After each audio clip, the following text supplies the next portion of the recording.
Am I live? Am I live? I think so. And we are starting a minute early, but who cares? There's nobody watching anyway. But let me dust the cobwebs off of this mic real quick. Dust the cobwebs off of that. We good now? Okay, so let's talk, y'all. Let's talk. And I know it's been a minute since I've been on my channel making any videos, but it is what it is. The guy has been working, and the guy got to do what he got to do. I'll probably make an update video to tell you guys where I've been, but for right now, I'm going to talk about this whole media bias thing again. Zelda getting these great reviews, and how other people feel about it, and also talk about this new thing on Twitter. Media bias. Sorry about that. This new thing on Twitter where people are calling the Weapon Wheel podcast racist, and how I feel about that. Okay. So let's go ahead and start off with the media bias in Zelda. Okay. So a lot of you guys know that Zelda's gotten a lot of great reviews, and a lot of 9s and 10s. It's got a really high score on Metacritic. Why anyone is surprised by that, I don't know. There are a lot of things, like in my opinion, there are a lot of games that are out there that have 10s that don't deserve it, and there are games out there that have 7s and 6s that I don't think deserve it. So, and these things are just opinions. You know what I mean? These reviews are just opinions, and how you feel about the game may not be how someone else feels about the game. All right. So what I find like ironic about that, about certain people on YouTube,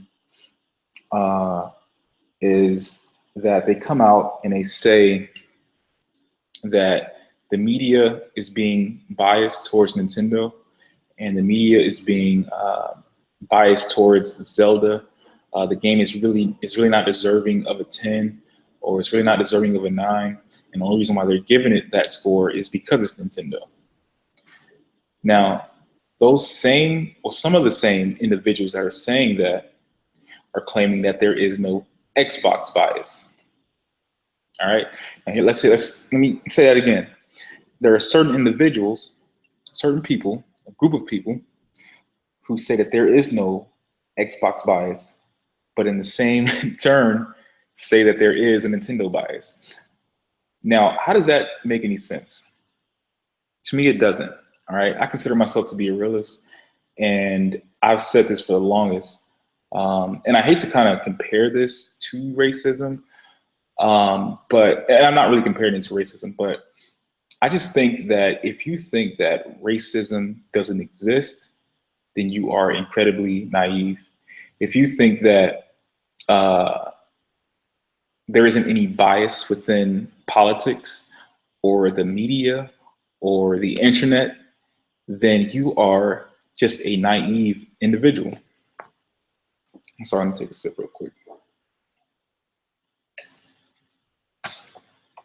Sorry, it's been a long day, guys. Like I said, I've been saying that for the longest, and that's just the way, I know that that's just the way things are, you know what I mean? And I've accepted that. And so if I go on a podcast and I say certain people are being biased towards Xbox because it's Xbox, or because, you know, it's PlayStation versus Xbox, I get called an idiot or whatever you want to call me, or fanboy or whatever, when I'm just telling you what it is. Like, there is a bias towards, and I'm not saying that there's like a letter out there or there's some kind of, you know, conspiracy theory going on to where, you know, everybody got together and said, we're just going to hate on Xbox. No, it's not like that. But there are certain members of the media who are very popular who grew up with PlayStation. And so, you know, instead of being super objective and just delivering the news like they're supposed to, they insert their opinions and feelings towards, or their feelings rather, towards a certain platform, whether it's good or bad. And that's because they have a bias. And that just is what it is. You know what I mean? I just don't understand how you can say that there's a bias for Nintendo because it's Nintendo and because people grew up with Nintendo and they have, you know, a feeling for Nintendo and then the nostalgia for Nintendo, and say they have a bias, but then say that there is no bias for Xbox. That does not make any fucking sense to me. So, and I'll go ahead and say, I mean, there's certain members on the Whip and Wheel podcast who said that. Now, I have no problem with the people on the Whip and Wheel podcast. I've been on their show a couple of times, and you know, I appreciate being, you know, on the show. And you know, who's to say what'll happen in the future? Like I said, I respect everybody on there. There's just two things that I don't tolerate. I don't deal with, like, first of all, this is a hobby of mine. This is something that I do for fun. I have a regular job, and I'm not knocking anybody who makes money, you know, on YouTube, but that's not what I'm here for. I'm here because it's something that I want to do on my spare time, and it's just something that, you know, I grew up playing video games, and so, you know, I found this community, and I feel like it's a good thing, a good outlet for me to talk about video games. I don't do it very much in a corporate setting. And so, like I said, I'm cool with some of those guys. I just don't tolerate disrespect from people. And, you know, a person on there got a little disrespectful with me, or a couple people on there got disrespectful with me, and I got disrespectful back, and it just is what it is. You know what I mean? But anyway, so I'm reading this comment. I'll get to that later. But anyway, let's go on to this Weapon Wheel podcast. Speaking of Weapon Wheel podcast, let's get to them being racist. I feel like this is the age, this is just me talking here. I feel like this is the age of fucking trolls. Like, this is the troll generation. This is the I want attention generation. That's just what I feel about it. Like, you have individuals that are PC gamers pretending to be, you know, Xbox guys who really hate. Like, it's just so weird on the internet. There's not too many people that are keeping it real and just keeping it real, basically. And so there is one individual that I feel like I don't know if he's seeking attention. I don't know if he's trying to bring people to his channel or what, but he is claiming that members of the Weapon Wheel podcast are racist. Now, like I said, I've been on their podcast before. I'm sorry, let me take another sip. Rambo, I'll get to your comment in a second. Just let me finish my thought really quick, and we can have that discussion. Now, like I said, I've been on their podcast before, and, you know, some of those guys are again, they're cool, and I respect them. But, you know, those guys are a lot of things. But I don't think that they're racist. If you think that they're racist, I think that something is wrong with you. What are they racist to? Like, where is this shit coming from?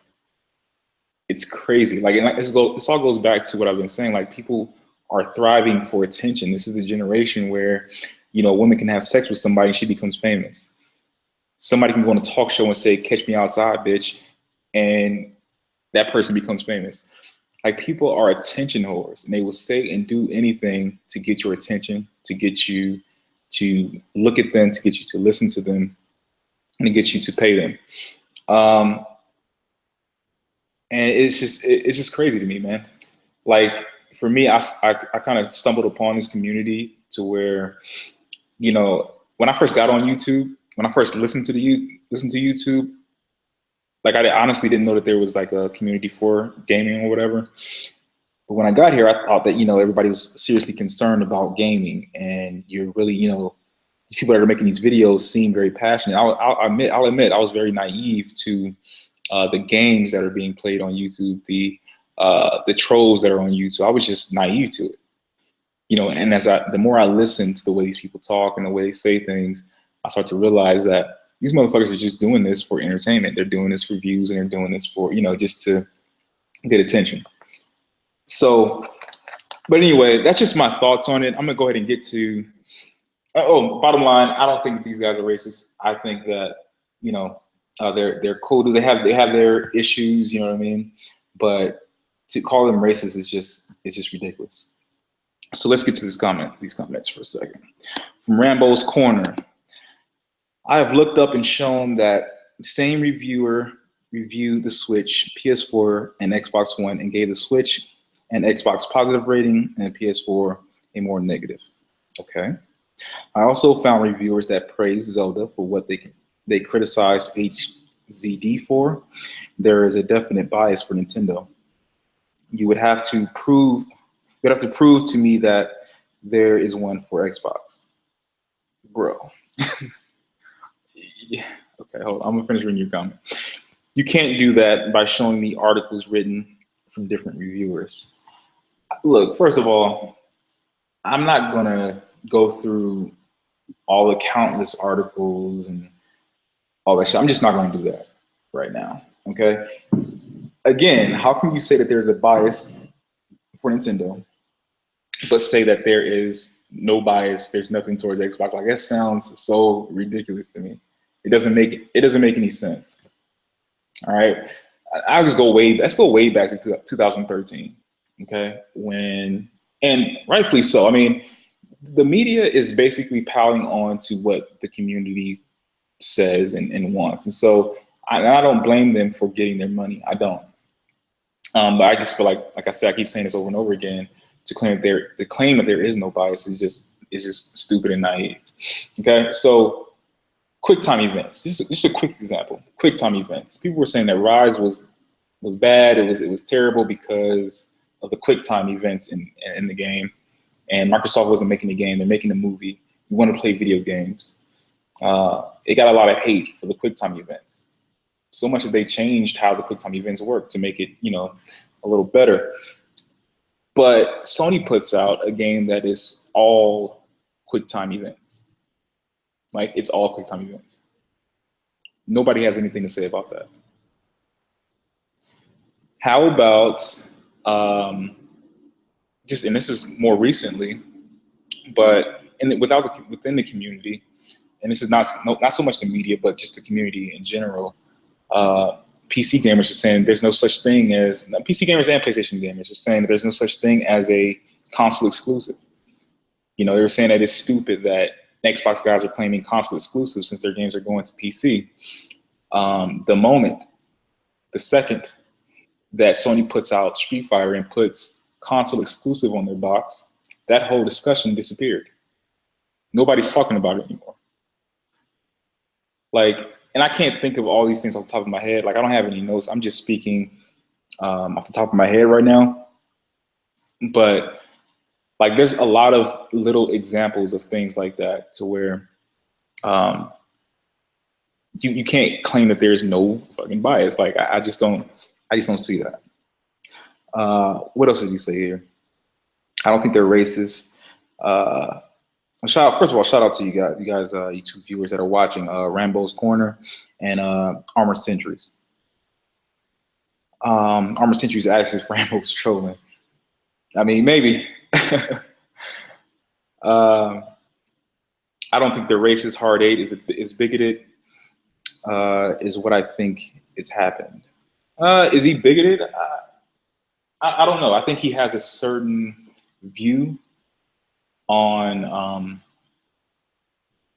people, and that's his right. That's his right to have that. I mean, I don't even have a view on people. I just feel like he has a view on how Black people are treated. That's just my opinion. He never said that. That's just straight up opinion, just from talking with him or just hearing what he's had to say. And like I said, he has his right to feel that way. And he says, no, I don't typically troll on podcasts.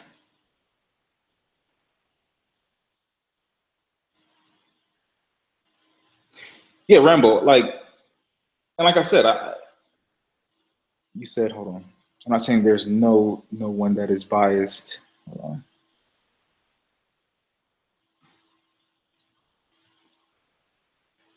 Just not an overall bias. It's there. What do you mean? I've never said that there was just a, like I said, there's not a meeting where they got together and said we're just going to be biased towards Xbox. These companies are out here to get money. That's what they're here for. They're out here to get you to view their content and for them to get money. Now, if you, I think you have a YouTube channel. I'm not sure, but you know probably better than I do, that if you put PlayStation 4 or Xbox sucks in your title or in your description, you're going to get more views simply because there are more PlayStation fans out there. Okay, so if a company who's built their company based on views, and especially the way the YouTube community is right now, they're going to try to cater to that market. You know what I mean? They're going to try to get as many views as they can. So they'll throw little jabs in here and there, because they know that's what people gravitate to. They know that's what the community gravitates to. So that's what they're going to do. All right. Now you can say it's you can say whatever you want to call it, but you know, a little bit of it is business, and I think a little bit of it is, you know, a slight or you know, a bias towards Microsoft.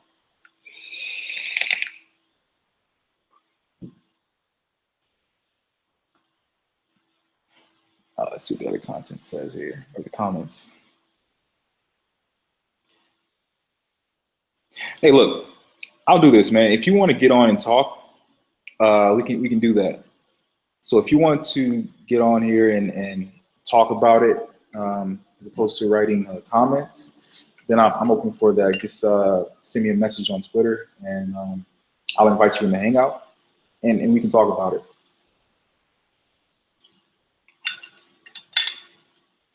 That goes for Armor too. Armor Centuries, if you want to hit me up on Twitter, I'll send you guys a link, and we can just have a discussion here. I don't have to be at work in the morning. I just got back in town, so I don't have to be at work in the morning. So yeah, can do that. But while they're doing that, I'll also say this. I'm going to make another video, depending on how long I'm here. I'm going to make a video talking about my own experiences with racism, or my own experience with racism.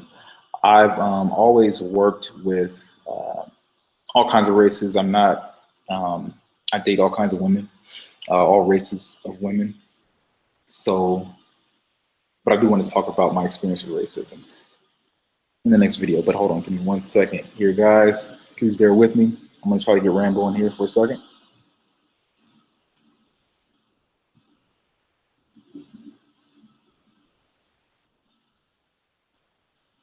You got to forgive me, Rambo. This is my first time doing this, but I'll get it in a second.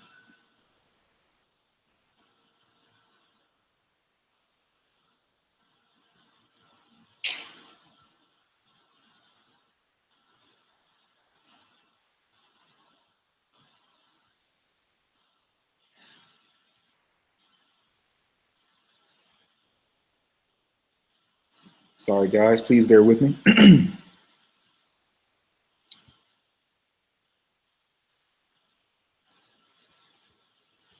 All right, Rambo, I'm sending you the link right now.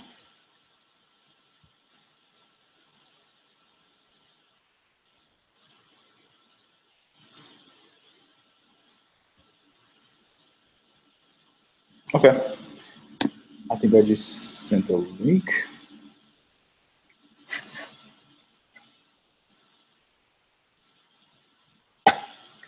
Man, this drink is strong. My wife's watching TV, so I'm gonna have to mute back and forth, okay? Oh, can you hear me? Yeah, I can hear you. Can you hear me? Give me 1 second, man. I just lost something. Hello? Rambo? Yeah, I can hear you. Okay, cool. Yeah, I can hear you now. Okay, cool. What were we saying? No, it's what I don't know. Can you hear my wife's TV? I don't know. No, not really. I can hear a little bit, but not okay. Not crazy. I didn't know if it was going to bother anybody. No, what I was saying is about the bias. I don't really call it a bias towards like Xbox. I think with here, let me actually mute just a minute. I have you still. You're all right. There we go. I think that is what it is. It's kind of like whenever the media itself, IGN and them, they're dying. Okay. By YouTube's killing them. More people are flocking to YouTube for reviews. More people are flocking for YouTube for just standard TV or anything. Right. So what they do is they're just in there out for the money. Put things in there for the clicks. I don't really consider that they're actually biased. Like they're actually out to intently flame Xbox. I think it's more of just the fact that, hey, we know this is going to garner clicks because the majority of people that are console gamers are PS4 gamers, so therefore we're going to get more clicks on this. Okay, so what do you call that then? So what do you call it if a certain company is playing more to one side than the other, even though the other is doing good things too? What do you call, like, what can you call that? That's hard. I mean, because typically you would call it bias, but within a bias, usually with the bias you have an intent to harm the person you're biased against or the object you're biased against. You have some sort of ill will towards them. Right. And I don't think they technically have that. Of course, this is me just speaking from, reading them. Right. But I don't think they actually technically have a ill will towards like Microsoft or anything like that. It's more of they're just out to save their own ass. Yeah. And they really don't care. They really don't care what toes they're going to step on in the process of doing that. Look what they did to PewDiePie. They pretty much lambasted him, but they knew that would garner views. Right. That's the one thing they care about is getting those views back because their media is dying. Yeah, and so for me, I think it's just my personal opinion. I think it's a little bit of both. You know what I mean? I think it's I think a lot of the people that are in the media right now grew up with PlayStation. Like Xbox is kind of new. Well, Xbox came out in 2001 maybe. I think it was around there. Without looking it up, yeah. Right, like they came out PlayStation has been around a lot longer than Xbox. Yeah, a whole generation, yeah. Yeah, and I feel like a lot of people that are top dogs in the media now grew up with PlayStation, and now that PlayStation is on top, like I feel like it's a bit of a pile on. With that, it's a little bit of that. It's a little bit of they grew up with PlayStation as well as like what you said and what I've said as well is it's for the clicks, it's for the views, and it's for to keep their medium afloat. So what do you think about Nintendo? So what do you think the Nintendo reason is? Now that you actually spoke on the PS1, the era of the PS1 and them being around for that, the people in the media, I guess the ones that were around for that, maybe I could see that they have like some sort of nostalgia attached to PlayStation. Right. I know for a fact that like with what's it called with Nintendo, it's a pure bias. I don't know if it's a pure bias, but it's a pure nostalgia factor. We're just going to say, for instance, if you took that Zelda game that you have now and you put the exact same game, took Zelda's name off of it and put like say Scalebound on it, or you put Horizon Zero Dawn on it, you're going to get the same 10 out of 10s. Honestly, no, because it's a bias. I mean, that's a definite bias, but it's only towards their flagship iconic titles. Right. It's not towards all of Nintendo, but it's just towards the iconic titles. Right. And that's the thing. Like I totally agree with that. I guess take that same concept and just apply it to a more broader spectrum. Right. You know what I mean? Like that's just the way I feel about it. I'm not expecting anybody else to feel that way. But that's just the way I think.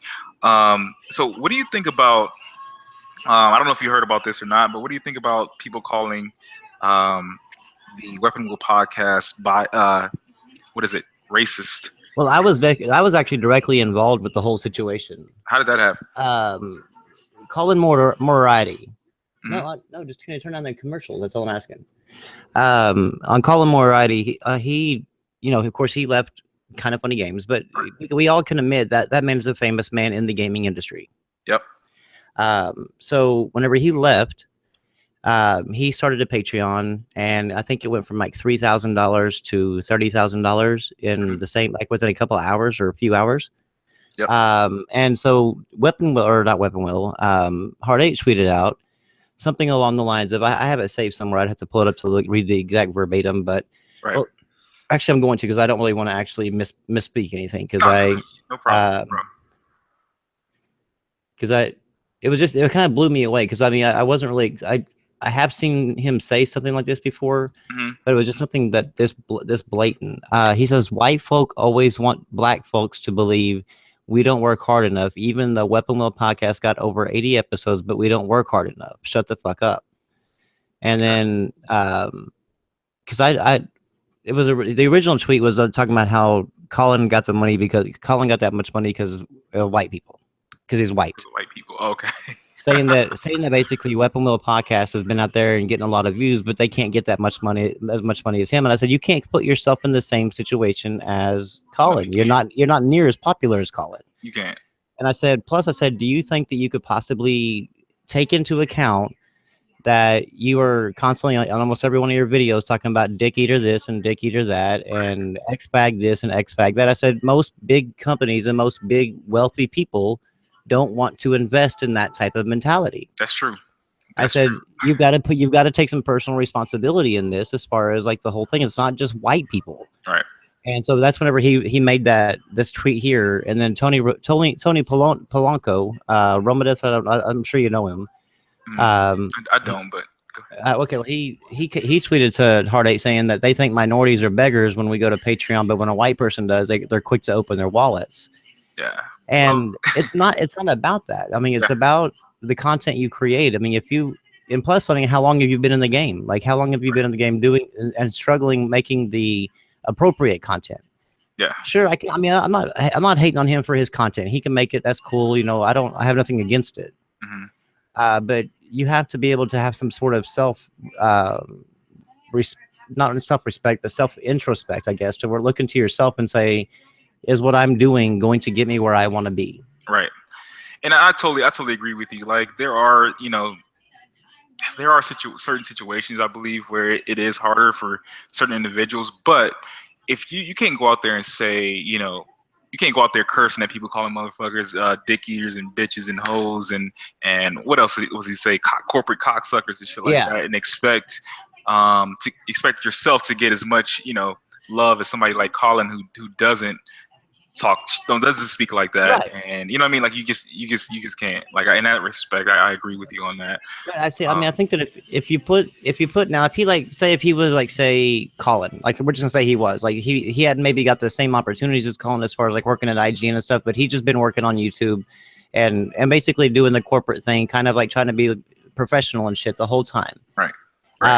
And he's not getting the same love. I wouldn't still say as Colin, because Colin is still famous, right, in this industry, but we're just going to say Colin for the sake of it. And he wasn't even getting anywhere near the support. Then he could, I mean, I wouldn't say that it was 100% case, but then he could possibly make a case for it. Right. But I mean, you can't complain about life being hard for you, but whenever you don't do anything to make it any easier for yourself. Right.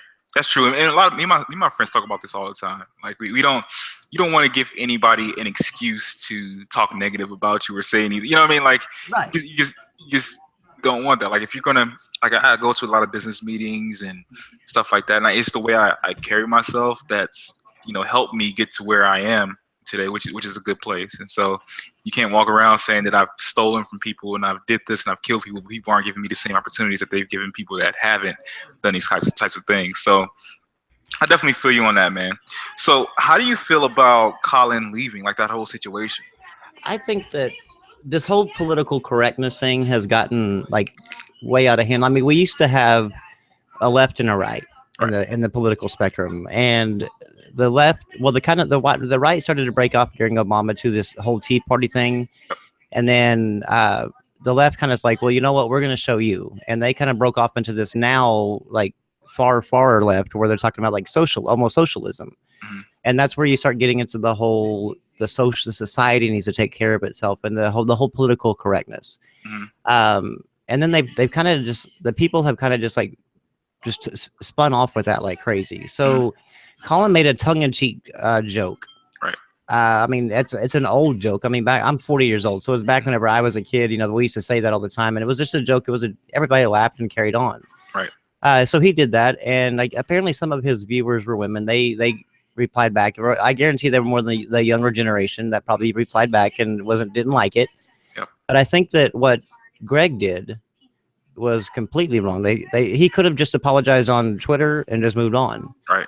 But Greg basically threw him under the bus, and I think he got railroaded. I think that there was probably already problems with brewing within. Right. And this was just kind of like the straw that broke the camel's back. Right. But I feel like that you've got to be able to be free to say what you got to say. Right. And I agree with you, man. Like first of all, you should have, the freedom to say what you want to say.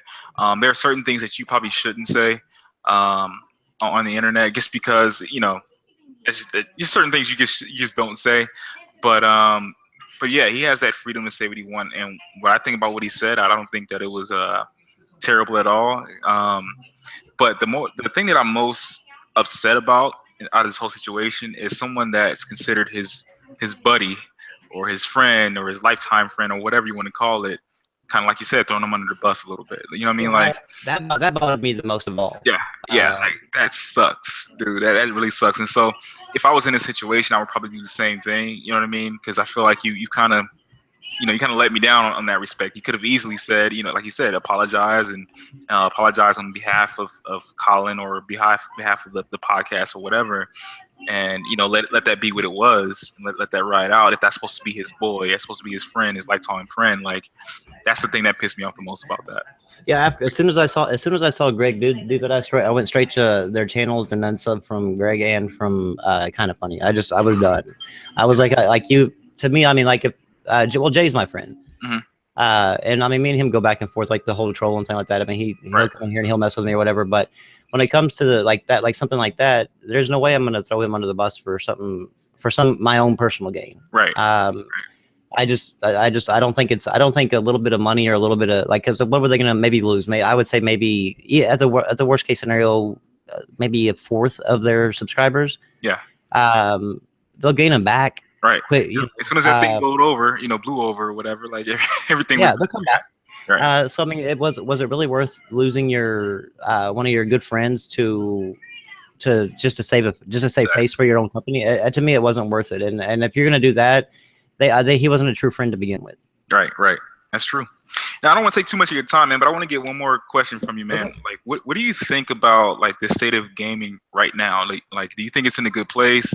Do you think that Xbox sucks? Do you think PlayStation sucks? I mean, or Nintendo sucks, or it's great? Like, what do you feel about these three consoles and this generation as a whole? The generation as a whole, I think, is it's just kind of weird because Xbox started off like so strong. Mm-hmm. They had all these new IPs, and they seem to really had got kind of continued on with what they had from the 360. Right. Aside from their bad launch, of course. Yep. PlayStation started off kind of slow, but they typically usually do anyway, and they kind of pick up with their exclusives and stuff. Yep. But then I think that Satya Nadella, whatever his name is, he has his hands too much into the Xbox brand. Mm-hmm. And so that's the reason why we're seeing this shift from more like pumping out a bunch of exclusives to more just like, let's try to get more services. Yeah. So I really see the state of gaming going towards the Xbox Game Pass being more of like what the Xbox is going to be about going forward. I'm not saying that the Xbox One per se, or even the next console, but that's where we're headed. And PS Now will be kind of like where the PlayStation brand is headed. Mm-hmm. And then Nintendo is its own little thing, man. Like I think it's going to just stick around as long as it can with these little, trinkets that they do. Yep. And they just kind of have their own little niche, and that like their faithful supporters they're guaranteed to sell however many the Wii U sold, 15 million. They're guaranteed to sell 15 million off the bat, no matter what. Yeah, that's one thing about me is I don't even I've never cared about sales, and I still don't. Like, it's just never, I don't care about them in the sense like these fanboys do. Right. I care about them in the sense that obviously the more sales your console has, or the more sales that the games on your console. It's mainly the games on your console. Yep. The more that that stuff actually sells, the more money that the company that you enjoy makes. So therefore, they can pump that more back into making more games and more content and stuff like that for your platform. So I look at more of just like the health of the industry rather than actually like, ooh, PlayStation's got 60 million and Xbox has got 26 million. I don't care. It doesn't matter at the end of the day. To me, I'm like I can't play those numbers. I'm not making anything off of it. Right. The only thing I care about is the games. Yeah. And I personally, I mean, I started the generation off with one Xbox One PlayStation. I ended up having 4 PS4s and 4 Xbox Ones. Wow. Now I have now 5 PS4s and 0 Xbox Ones because I played all the games that I had. No games this year. On PC? I can't. I do have my PC, yeah. Okay. But I mean, no games this year that they're talking about or that they've announced. Yep. Look, even interests me at all. Scalebound was a really letdown to me. And the fact that whenever Phil came out and said that this is a good thing for Xbox gamers, it blew me away. I'm like going, who are you to tell me what's good and what's good? You know, what game is going to be, if a game is canceled, that's good for me. Like, how do you know I'm not going to enjoy it? Right. And so but on the same token though, like he's seen the game, and so he knows what state it was in. Yeah, so I think he should have worded it differently though. Yeah. But I think that the state of Xbox, it does worry me. I'm not saying that worries me to the point to where like is Xbox going to be around, because I don't think that that's going to happen.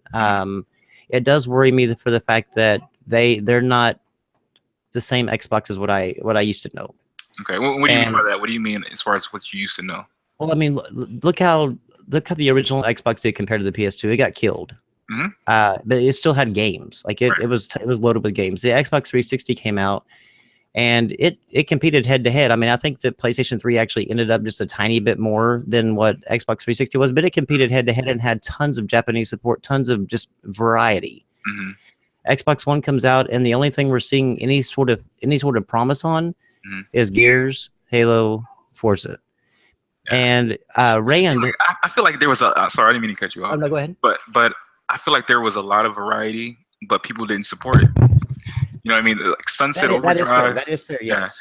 Like you think of some of those games like Sunset Overdrive, Rise, and a couple of the others that came. I can't think of them right now. I had a couple of drinks, but like you think of all the games that came out, you know, the Recores and you know, just a bunch of those games that came out, and they just weren't supported very well.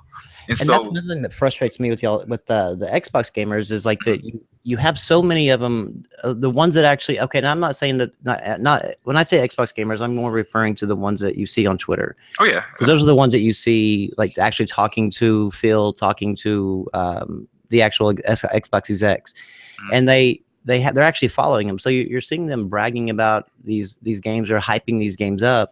Right. And then whenever these games come out, like nobody buys them. Nobody talks about them again. And it's like, what happened? I mean, I'm not saying that the same thing doesn't happen on the PlayStation side, but it doesn't happen to me to seem to me to like the same degree. Yeah. And it's a shame because Rise, granted it was kind of like I consider that the Xbox is the order. Both of those games to me were great games. I didn't go into them looking at some sort of 15-hour RPG or anything like that. I was looking more for just the actual the graphics, the actual gameplay. To me, it was actually, I mean, yeah, there was QTEs in it, but it was a fun game. I actually was looking forward to seeing a Rise 2. And then that never happened. Like it never. Then Sunset Overdrive came out. Yep. I was like at first going, this is like an Infamous clone. And I'm sure you can argue that. I mean, it wasn't a direct clone, but you could see the Infamous elements in it. Okay. And whenever it got there, I mean, I actually just enjoyed the hell out of it because I love Infamous. And so I was like, I was actually enjoying the hell out of Sunset Overdrive. And then I never get to finish it because more games just started popping out. And I have like ADHD when it comes to these new games popping out. Right.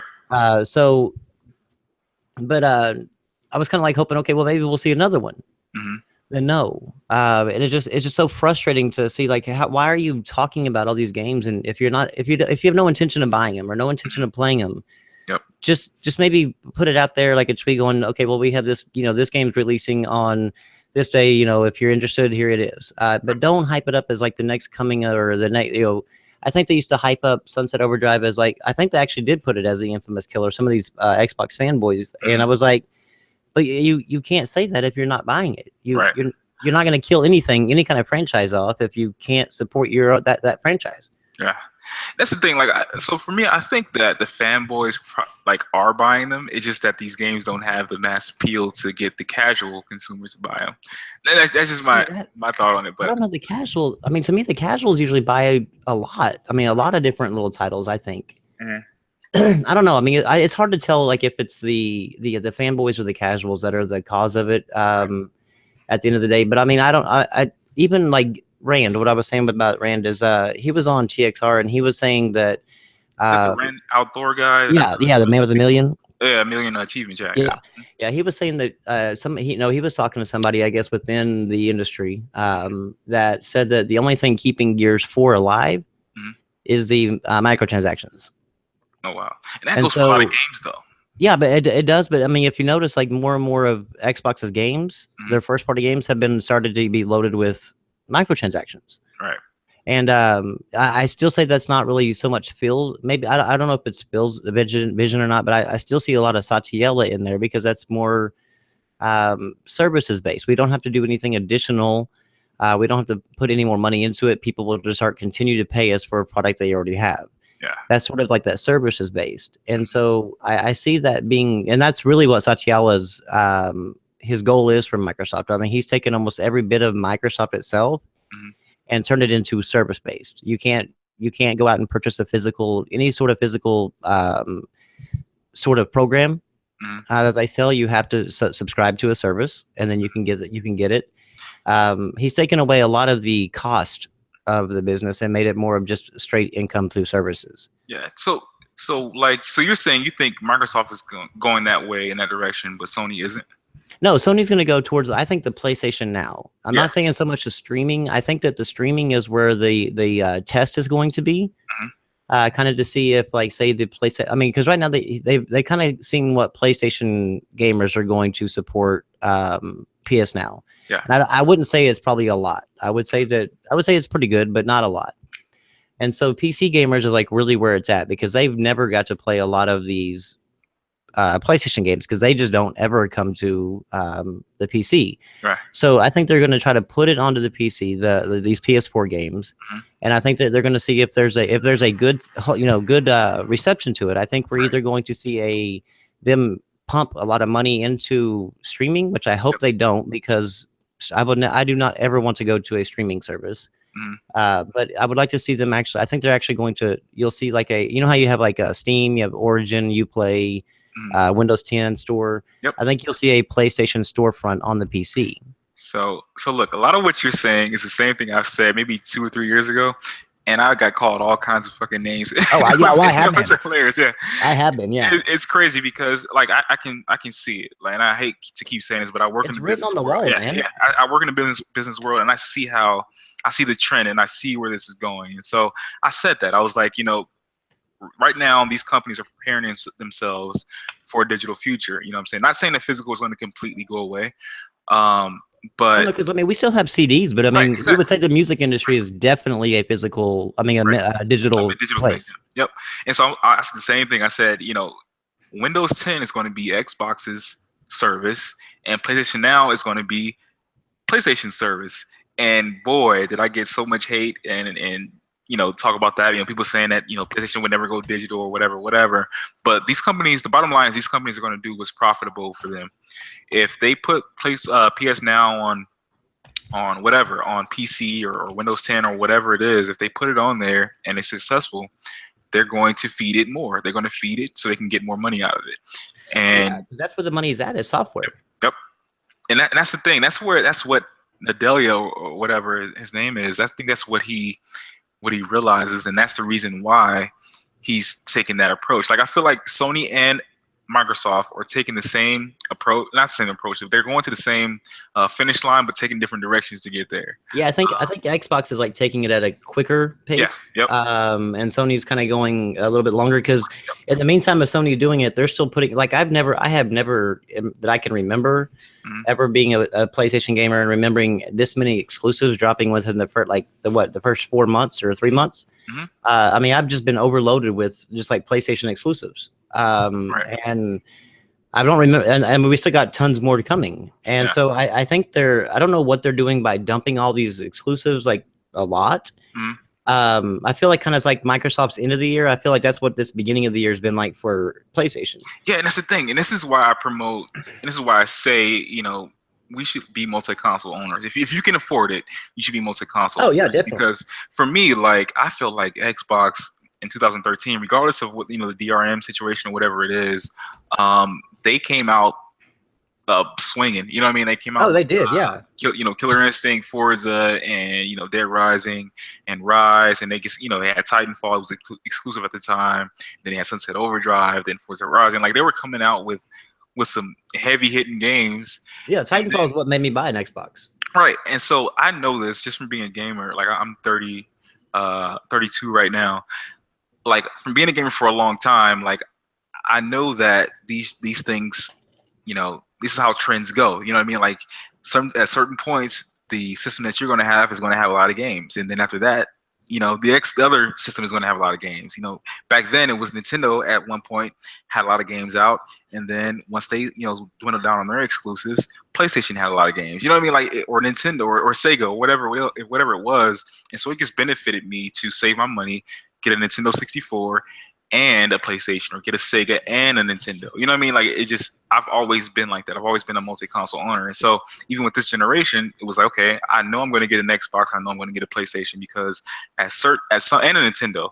Because at certain points in time, I'm going to get bored with my Xbox. I'm going to get bored with my PlayStation. I'm going to get bored with my Nintendo, and I want to be able to play the exclusives from all consoles. So right. That's the reason why I am a multi-console owner, and I get all of them. So I feel that what hurts Microsoft as far as their exclusive drops is that they always drop them in the last part of the year. But that's like the most heavily known for all the big heavy hitter multi-plat games. True, and that's a marketing flaw of Microsoft. Yeah, that's what hurts the sales of those games, is because like people's got to choose between Call of Duty and Battlefield and say Gears. Yeah. Yep. Well, Call of Duty and Battlefield are going to play to a larger audience than Gears is, and so that definitely hurts Gears. Yeah, and I think ultimately that they would actually benefit by doing kind of not really say so much the PlayStation brand, but just moving the release days up some, or a month or two.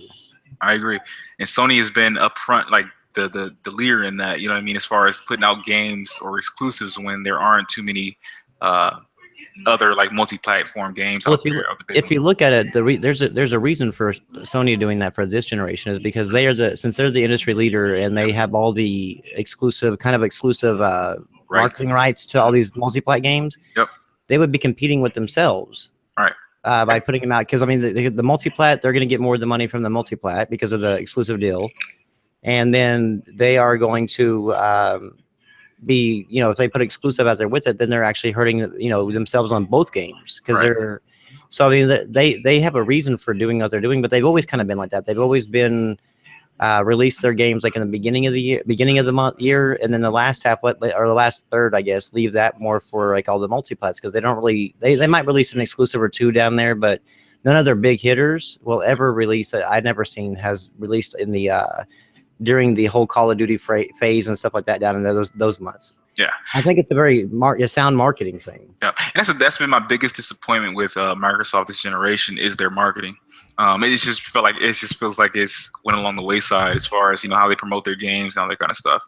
And I had a conversation with or a long conversation with Aaron Greenberg. He came to my city a while back, and we met up and talked, and a lot of that has to do with just changing of the guard, you know what I mean, and how things are going with Xbox right now, and just how they've invested and how they've changed their strategy and how they use their budget now.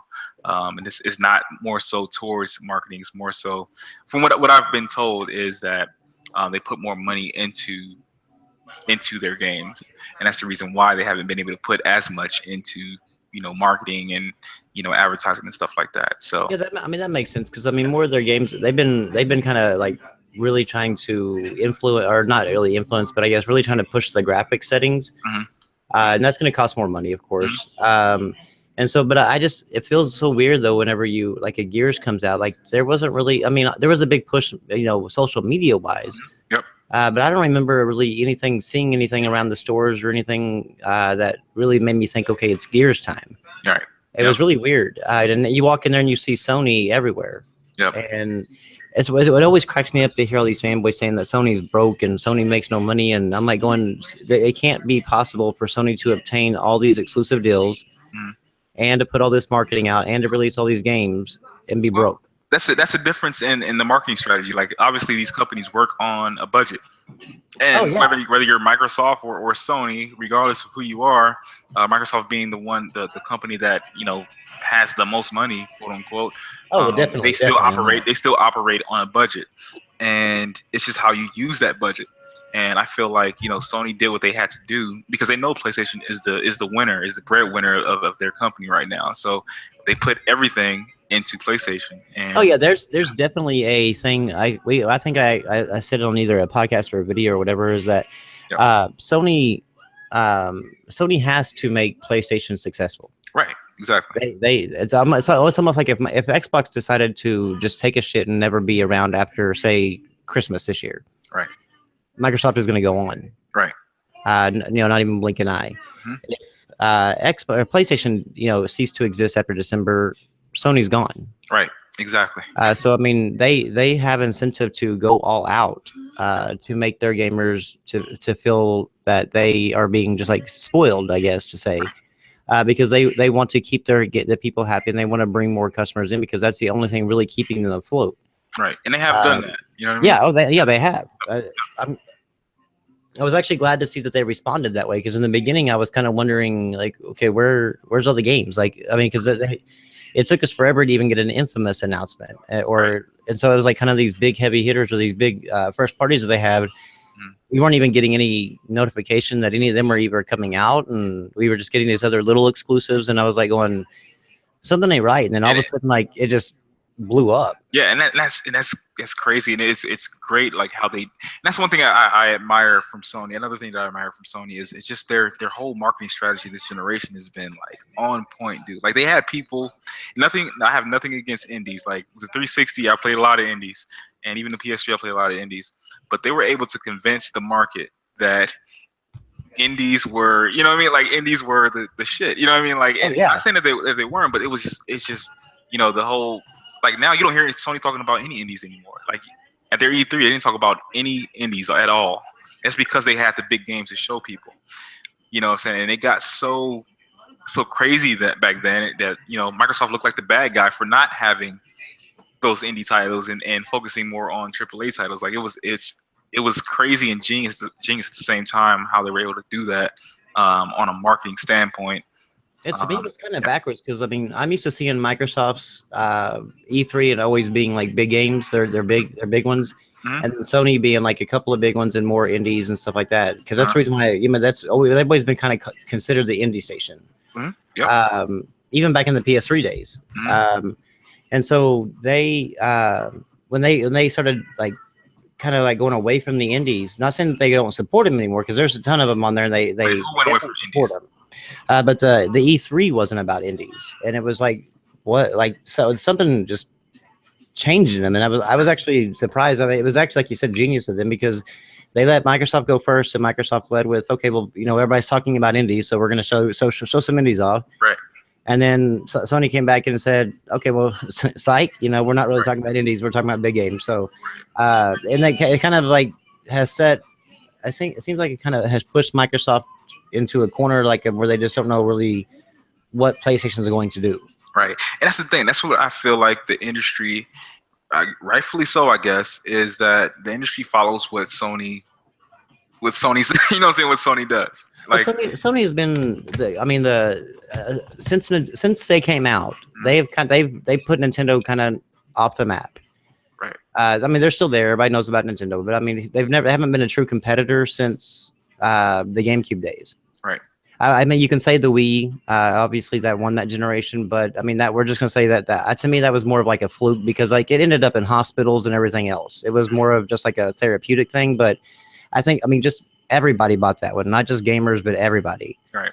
But I mean, for the most part, Nintendo was kind of falling off the map to where they're not really even considered a competitor anymore. And Sony's kind of been like the actual. When you think about gaming right now, you think about Sony.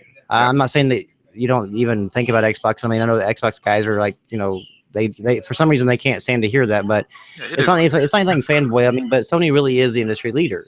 It's not just this generation, but throughout the rest of them. Xbox gave them the run for their money last generation. Yep.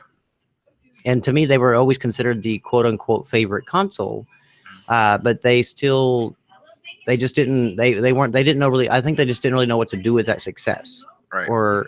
And then so it kind of went back to status quo, and Sony was like, okay, here this is what we got. We're gonna do it again, and it's gonna be hard for anybody to ever topple Sony besides Sony. Right. Yeah, Sony has to do something dramatic to lose what they have right now. You know what I mean? There's if you look right now, I mean, obviously 60 million. PlayStation doesn't have 60 million true hardcore fans, and I would say that if you probably took away even last generation, they basically 80 million of each, you would probably find that maybe I would say maybe it's a 60-40 split, like of who has the hardcore fans, 60 being PlayStation, 40 being the Xbox guys. Yep. And it kind of moved into this one, but more of the 40% hardcore guys, some of them either actually purchased a PS4 as well, or actually switched over because of that stupid DRM policy. Right. Yeah. So they lost they didn't really lose some of their core fan base, but they lost them in a degree. I think those people will hop back in time if they haven't already. But I think that in the meantime, that's the reason why you're seeing such a disparity in the two consoles now. I never thought in my life after the PS3 and Xbox 360 that you would be seeing almost a 40 million console difference. Yeah, that number is crazy, man. Yeah, it's insane. I mean, that's okay. Well, cool, man. Cool. Well, it was great talking with you, man. I'm glad you actually came on. I'm glad you actually had me on. I was actually surprised when you did that, because I'm not really as much what we could say liked with the Xbox guys. So it's all good, man. Like I don't even like, and that's the thing. Like I get pegged a lot as an Xbox guy, but it is what it is, man. And I like talking to all kinds of people and getting their opinion on things. And so again, thank you for coming on, and thank you for definitely have to do it again one day. Definitely. I have another podcast with a friend of mine called Wingy Gaming. Oh yeah, I'm in his Facebook group. So yeah, awesome, but awesome. Yeah, we got to have you on, man. Just come on with us and talk and have a podcast with us, man. Yeah, I'd love to. Just hit me up on Twitter sometime or whatever. Let me know. Will do. All right, man. Thanks a lot, man, and thank you for the viewers that came out. There's I think 2 guys left on here. Thank you guys for coming out, and this is Cyclegamer, and go ahead and shout your channel out, Rambo. Yeah, you can just hit me up at Rambo's Corner with 0 on Rambo. Same on Twitter too, so you just hit me up there if you want to talk. So sweet, sounds good. Hey, thanks a lot, man. All right, thank you, man. All right, see you. See you.